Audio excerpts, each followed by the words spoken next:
Hello, എല്ലാവർക്കും നമസ്കാരം. ഞാനിന്ന് പറയുന്നത് എന്താണെന്നറിയാം, കുറേ ആൾക്കാരുണ്ട് നമുക്കൊരു വഴികാട്ടിയില്ലാണ്ട് അല്ലെങ്കിൽ ഒരു നല്ല കാര്യങ്ങൾ പറഞ്ഞു തരാൻ ആളില്ലാണ്ട് കഷ്ടപ്പെടുന്ന കുറേ ആൾക്കാരുണ്ടല്ലേ. അങ്ങനെയുള്ളവർ നല്ല നല്ല പ്രഭാഷണങ്ങളും കാര്യങ്ങളൊന്നും കേൾക്കുന്നുണ്ടാവില്ല. അപ്പം നമുക്കെല്ലാം നമ്മളെ വീട്ടിൻ്റെ അടുത്ത് അമ്പലമെല്ലാം ഉണ്ട്, നല്ല നല്ല പ്രഭാഷണങ്ങളെല്ലാം കേൾക്കാൻ കഴിയും. നല്ല ആൾക്കാർ വന്നിട്ട് അവർ നല്ല നല്ല കാര്യങ്ങളാണെന്ന് പറഞ്ഞു തരും. നമ്മൾ പ്രത്യേകിച്ച് പൈസ കാര്യങ്ങൾ അങ്ങനെയൊന്നും കൊടുക്കുകയൊന്നും വേണ്ട. ജസ്റ്റ് ഒന്ന് നമുക്ക് പിന്നെ വീടിൻ്റെ മുറ്റത്ത് അമ്പലമായതുകൊണ്ട് വീട്ടിൽ തന്നെ ഇരുന്നാലും കേൾക്കാൻ പറ്റും. അതിൽ പറഞ്ഞ കുറച്ച് കാര്യങ്ങൾ ഞാൻ പറഞ്ഞുതരാം കേട്ടോ. അവർ പറയുന്നതെന്ന് വെച്ചാൽ കുറേ കാര്യങ്ങളുണ്ട്. അതെല്ലാം നമുക്ക് എല്ലാം ഒന്നും ചെയ്യാൻ പറ്റുന്ന കാര്യങ്ങളല്ലെങ്കിലും അതിലെല്ലാവർക്കും ചെയ്യാൻ പറ്റുന്ന കാര്യം ഞാൻ പറഞ്ഞുതരാം. ഈ മാസം ചെയ്യേണ്ട കാര്യങ്ങളാണ് ജൂണിൽ എന്താണെന്ന് വെച്ചാൽ തിങ്കളാഴ്ച 4 തിങ്കളാഴ്ച വരുന്നില്ലേ. അപ്പോൾ അതിൽ ഏതെങ്കിലും ഒരു തിങ്കളാഴ്ച ചെയ്താലും മതി, അല്ല എല്ലാ തിങ്കളാഴ്ചയും ചെയ്യാൻ പറ്റുമെങ്കിൽ അങ്ങനെയും മതി കേട്ടോ. എന്താണെന്ന് വെച്ചാൽ ശിവസഹസ്രനാമം അല്ലെങ്കിൽ ശിവപുരാണം കേട്ടോ. അതിൽ ഏതെങ്കിലും ഒന്ന് പിന്നെ നമ്മൾ ഒന്നിക്കിൽ കേൾക്കുക അല്ലെങ്കിൽ പാരായണം ചെയ്യുക. നമുക്ക് പാരായണം ചെയ്യാൻ അറിയില്ലെങ്കിൽ ഇപ്പം മൊബൈലിൽ വെച്ച് കേട്ടാൽ മതി.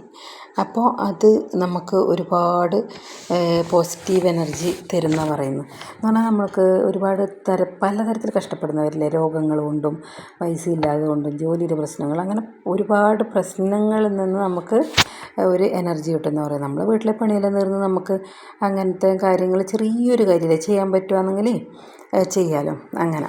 പിന്നെ പറയുന്നത് ബുധനാഴ്ച ദിവസം മഹാവിഷ്ണുവിൻ്റെ അമ്പലത്തിൽ പോവുക, എന്നിട്ട് അവിടെ തുളസി മാല സമർപ്പിക്കുക, എന്നിട്ട് അവിടെ ഇരുന്നിട്ട് 108 തവണ ഓം നമോ നാരായണായ എന്ന് ചൊല്ലുക.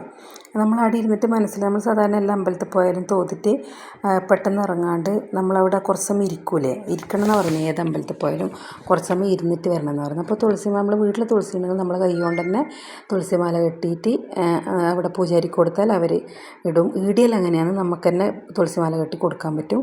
അല്ല വാങ്ങാൻ കിട്ടുന്ന സ്ഥലം ഉണ്ടെങ്കിൽ അവിടുന്ന് വാങ്ങിയിട്ട് കൊടുത്താലും മതി. എന്നിട്ട് 108 തവണ ഓം നമോ നാരായണ ജപിക്കുക. അത് പറ്റാത്തവർ വീട്ടിൽ ഒരു നോട്ട് ബുക്കിൽ 108 തവണ എഴുതിയിട്ട് ജപിച്ചാലും മതി. അത് ഡെയിലി ജപിച്ചാൽ നമ്മളെ ആഗ്രഹങ്ങളെല്ലാം സാധിക്കുന്നതെന്ന് പറയുന്നത് കേട്ടോ. അങ്ങനെ ഓരോരോ കാര്യങ്ങൾ ഏറ്റവും എളുപ്പത്തിൽ ഈ 2 കാര്യങ്ങളാണ് ഞാൻ പറഞ്ഞു തന്നത്.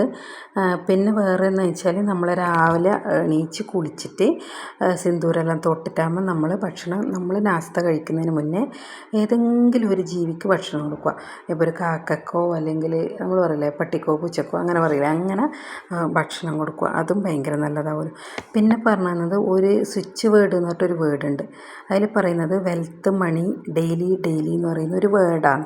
ആ വേർഡ് 11 തവണ എല്ലാ ദിവസവും നമ്മൾ എഴുതണമെന്ന്, 11 തവണ.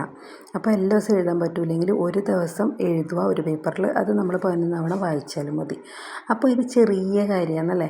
അപ്പോൾ ചെയ്യാൻ പറ്റുന്നവർക്ക് ചെയ്ത് കഴിഞ്ഞാൽ പറയുന്ന കാര്യങ്ങളെന്ന് വെച്ചാൽ അവർക്ക് കിട്ടാനുള്ള പണം തടസ്സങ്ങളൊന്നും കൂടാണ്ട് കിട്ടും, ജോലിയുടെ തടസ്സം മാറിക്കിട്ടും, നമുക്ക് മനസ്സമാധാനം ഉണ്ടാവും, സന്തോഷമുണ്ടാവും. ചിലവർക്ക് അത് അന്ധവിശ്വാസമായിട്ട് തോന്നുമായിരിക്കും, പക്ഷേ ഇതിലൊന്നും ഒരു മോശം കാര്യമൊന്നുമില്ല.